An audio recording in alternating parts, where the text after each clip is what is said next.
In 2024, Kenyans spent over 766 billion shillings on gambling. That's about 2.1 billion every single day, 88 million shillings every hour, and 24,000 shillings every second. That's more than the government spent on education, health, or infrastructure. Kenyans don't just love to gamble. It's practically a national pastime, fueled by the promise of getting rich quick. Unfortunately, for those placing the bets, they're just customers in a rigged system. The business model isn't built around anyone winning. No one is in the business of making you rich. The result is a vicious cycle: addiction, mental health struggles, financial ruin, and deepening poverty. For many, what starts as a quick bet ends in a long-term trap. And the ones hit the hardest are often the most vulnerable: young, desperate Kenyans in low-income neighborhoods who see gambling as their only shot at escaping poverty. It's common to find young men queuing for a turn in betting shops, sometimes even underage kids. The human cost is really heartbreaking, like seeing a young mother in a cyber cafe, child strapped to her back, playing a crash game. These physical betting shops, as devastating as they are, only represent a fraction of a much deeper problem. In Kenya, most of the gambling doesn't even need a shop or cyber cafe. With smartphone, mobile money, and cheap data, thousands of young Kenyans are placing bets digitally, anywhere, anytime. Which begs the question: if everyday Kenyans are the biggest losers in this gambling epidemic, then who's really winning? In this episode, we'll be looking at the dark truth behind the biggest winners of this silent crisis and how they were exposed. So be sure to like the video if you enjoy it and subscribe to the channel for more captivating stories from Kenya.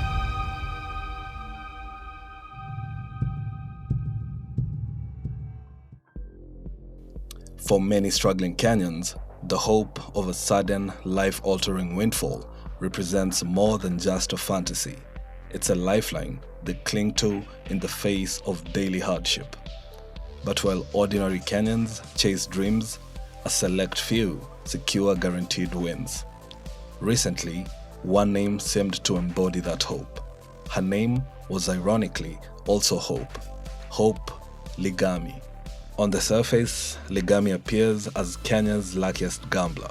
Since April 2023, the 27-year-old businesswoman has often been celebrated as the face of betting success. She won 50,000 in a local lotto promotion, took home a brand new Proton Sega car through Mozart Bet's Gurumisha Ndege na Aviator campaign in 2024, and claimed 250,000 from Shabiki's Geomotion na Jetex in March 2025. But that glittering story soon began to crack. Popular blogger Cyprian Nyakundi revealed a dark alternative narrative. Betting companies allegedly staged Ligami's wins. An anonymous whistleblower further alleged that she didn't act alone. Her husband, Dan Ododo, supposedly worked with the betting companies to create fake winners. The companies, according to the whistleblower, paid these so-called winners as little as 3,000 shillings to just smile for the cameras. The manipulation doesn't stop there. Some of Kenya's biggest social media influencers amplify it. These personalities dominate feeds, making gambling seem normal, glamorous, easy, and highly profitable. Welcome to M-PESA Air, Dosika na Aviator. But beneath the flashy promotion lies a harsher reality. The games Ligami supposedly won, like Aviator and Jetex, which have recently been integrated across almost all betting platforms, aren't just rigged. They're psychological weapons. Aviator looks simple: Players bet on a virtual plane and cash out before it crashes. However, some of those other players flashing on screens, mostly nothing but bots. Fake players designed to make participants think there's someone winning big. What makes these games particularly vicious is how they operate compared to traditional betting. Unlike sports betting, which is anchored to real-world events, crash games are driven purely by algorithms designed to favor the house. You could place a significant bet, and within a mere second, the game could crash. Your money gone instantly and irreversibly. This is exactly the environment Hope promotes. In one segment, she encourages more people to play and insists that Shabiki's crash game is not a scam. Needing to say that in itself is a huge red flag. Projects zenye nilikuwa nazo nyumbani. For the rest of the people wako huko nje, I can tell them this is not a scam. Actually, it's real because I've been doing this severally. Sikujua nitafika hapa, and today I'm here and I'm so excited. So it's not a scam. Sadly, gambling addiction remains invisible. Unlike alcohol or substance addiction, which have physical manifestations, gambling addiction affects the families of the victims more than the addicts themselves. The sad irony is that while gambling destroys many lives, the betting companies themselves have become major employers in Kenya. The licensed gaming sector employs over 10,000 Kenyans directly and even more indirectly. In the financial year 2023-2024 alone, these companies transferred over 24 billion to KRA in taxes, plus another 1 billion earmarked for sports and community sponsorships. Industry insiders tell me these sponsorship deals can pay influencers anywhere from 500,000 to 1 million shillings every single month, often secured for campaigns that will last several months. For most Kenyans, that's life-changing money.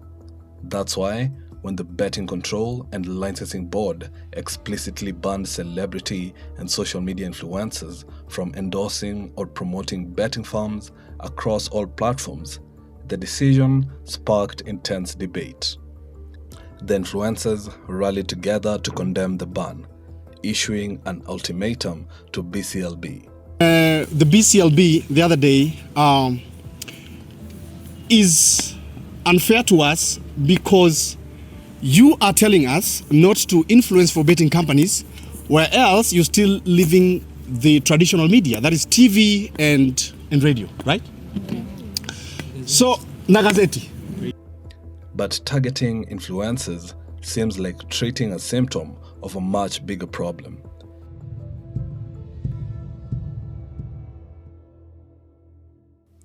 Royal Media Services, considered one of the most trusted and most watched media organizations in the country, operates under SK Masharia's ownership. Betting firms are some of the largest advertisers in Kenya, meaning media houses are often reluctant to criticize them. But Royal Media Services does more than just advertise gambling.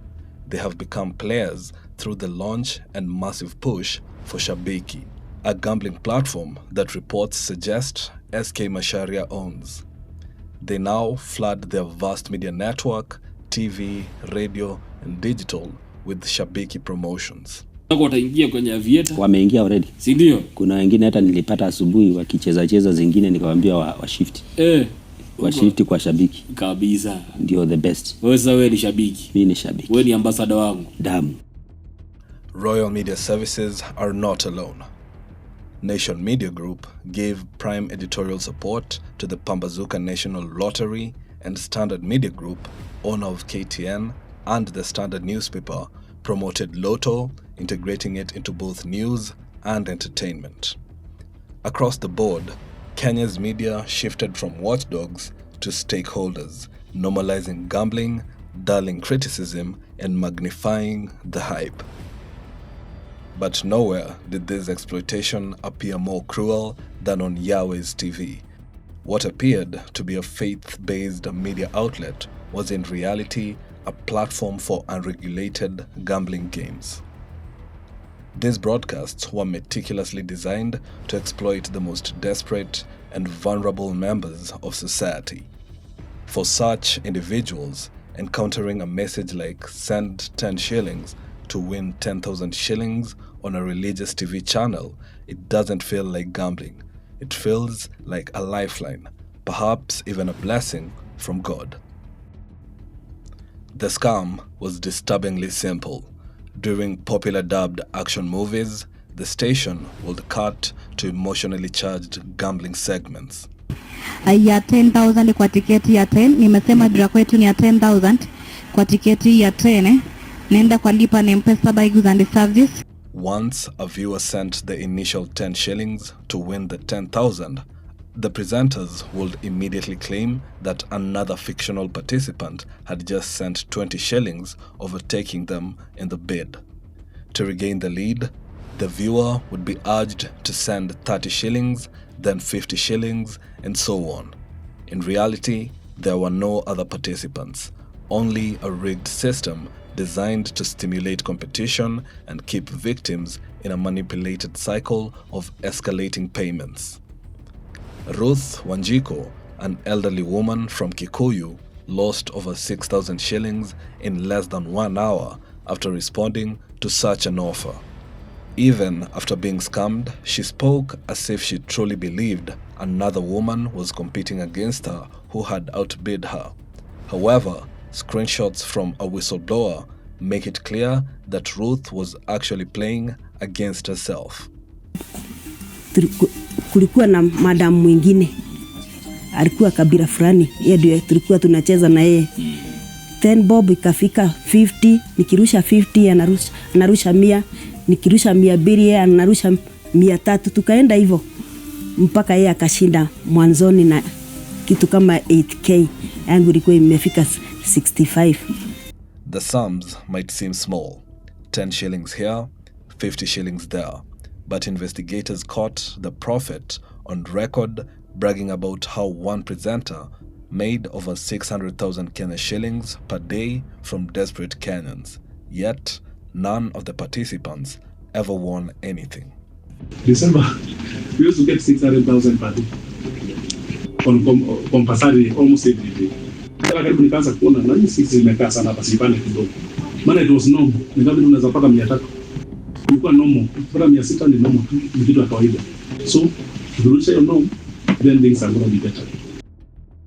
This playbook extended beyond TV into radio, where vernacular FM stations became the hotbeds for fraudulent betting contests. Many disguised as call-in games, some even offering big money to identify something as simple as the sound a cow makes. A former radio presenter recently exposed the inner workings. Yes, since mmeamua tufiche ukweli, sasa hata mimi niongee. Waacha niongee. Betting. Shesikia hizi mnasikianga hizi za radio ama TV, tuma 50, una chances za kushinda 50 Gs, 100 Gs. That guy approached me. Now, for me, I always thought enyewe watu ushinda. So I was like, it's an opportunity for my listeners. Wajishindia do, ama niaje? Hey. So this guy told me, bro, hii biashara town wewe hakunanga pesa tunapatiana. Ni mimi nakupea namba ya best yangu, anajifanya anakusikiza na yeye ndio utazawadi hiyo do. There are so many other TV examples which casually share a pay bill asking Kenyans to send 10 shillings and win a certain amount. A very low effort scam, but an attempt still.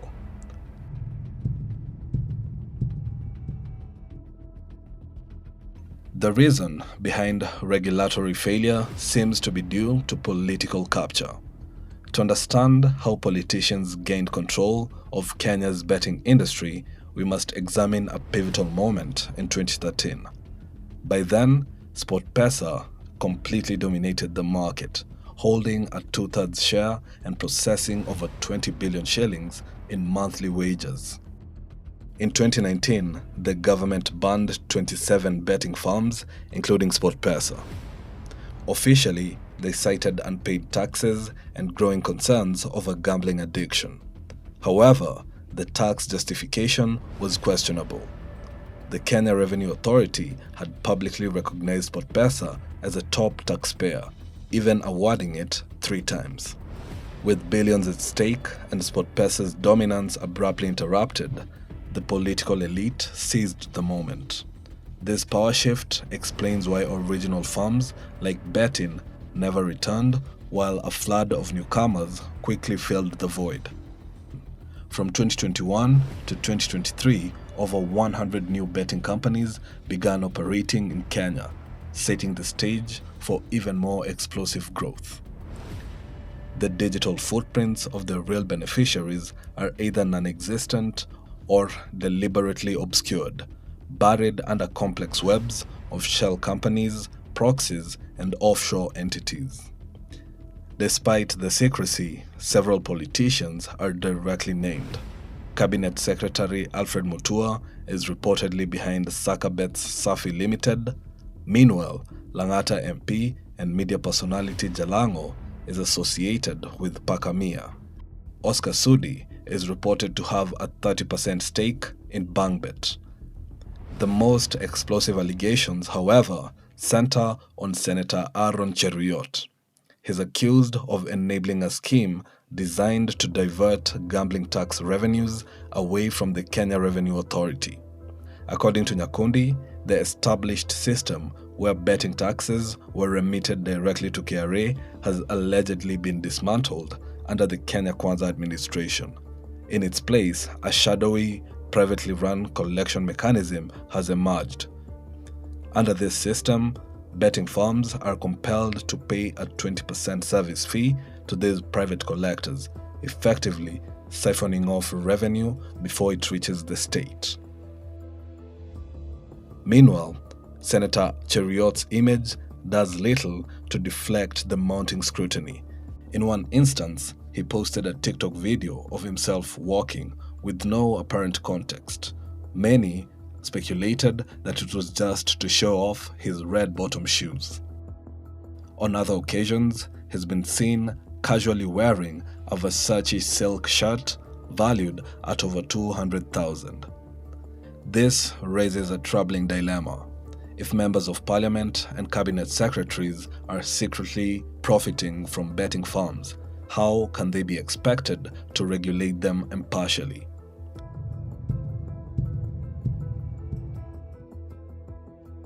According to sources within the BCLB, the initial plan to fight the growing aviator crisis had been bold. CEO Peter Mbugi proposed an urgent and outright ban on aviator and other crash games. But just as enforcement neared, BCLB chairperson Reverend Jane Mwikali Makau allegedly intervened, blocking the plan. Instead, she issued a watered-down directive that merely required betting firms to resubmit their documents for review. Allegations emerged that Makau had held private meetings with powerful industry figures, including media mogul SK Macharia, and received bribes to stall any real reform. In a particularly damning revelation, a photograph surfaced of Reverend Makau allegedly receiving a private gift from Betika CEO Mutua Mutava. This raised serious doubts about whether certain operators had been shielded after allegedly bribing officials to maintain their operations. That's why even basic reforms fail. The people who should fix the problem are too busy gaining financially from it. In Kenya's gambling ecosystem, everyone profits except the players. Sports stars land lucrative sponsorships with betting giants. Influencers sign million-shilling contracts to glamorize gambling on social media. Media stations rake in billions in both advertising and running these schemes. Politicians skim off inflated tax channels, quietly own stakes in betting companies, and ensure regulations remain weak enough to preserve their income streams. And even some lucky Kenyans get employment from these platforms. But the one person consistently losing is the punter. But that's it for this episode. Let me know what you think about this in the comment section. If you enjoyed the episode, I'd highly recommend you watch the rise and fall of M-PESA next. Until the next one, I'm out. Cheers.